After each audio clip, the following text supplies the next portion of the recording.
జనసేన అధినేత పవన్ కళ్యాణ్ కీలక వ్యాఖ్యలు చేస్తారు. తెలంగాణ యువత పట్ల గౌరవం ఉందన్నారు.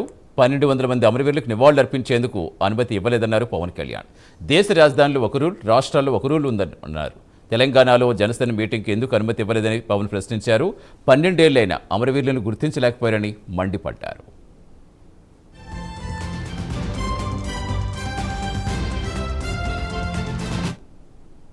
How Congress government in Telangana is abusing constitution by denying permission to Janasena's meeting in Telangana. It's a constitutional abuse.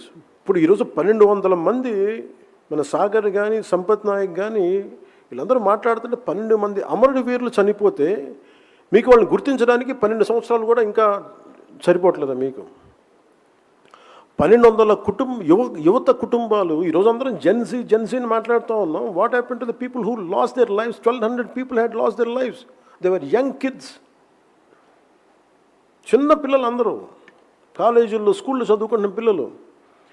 యువతని బలి చేసి నాయకులు గద్దెలకు ఎక్కారు. ఈరోజు జెన్సీ గురించి మాట్లాడుతున్నాం. Before Gen Z there is always one generation. 1200 అమరులు చచ్చిపోతే వాళ్ళకి నివాళులు అర్పించడానికి వెళ్తే పర్మిషన్ ఇవ్వాల. అంటే ఈ దేశంలో నేను ఇక్కడ రేపు పొద్దున ఇండియా గేట్కి వెళ్ళి నేను సైనికులకి వందనం చేయాలంటే నేను ఎక్కడ పుట్టాలి? కాశ్మీర్లో పుట్టాలా? పంజాబ్లో పుట్టాలి? ఇది నా నేల కాదు, నా దేశం కాదా? How Congress government in Telangana is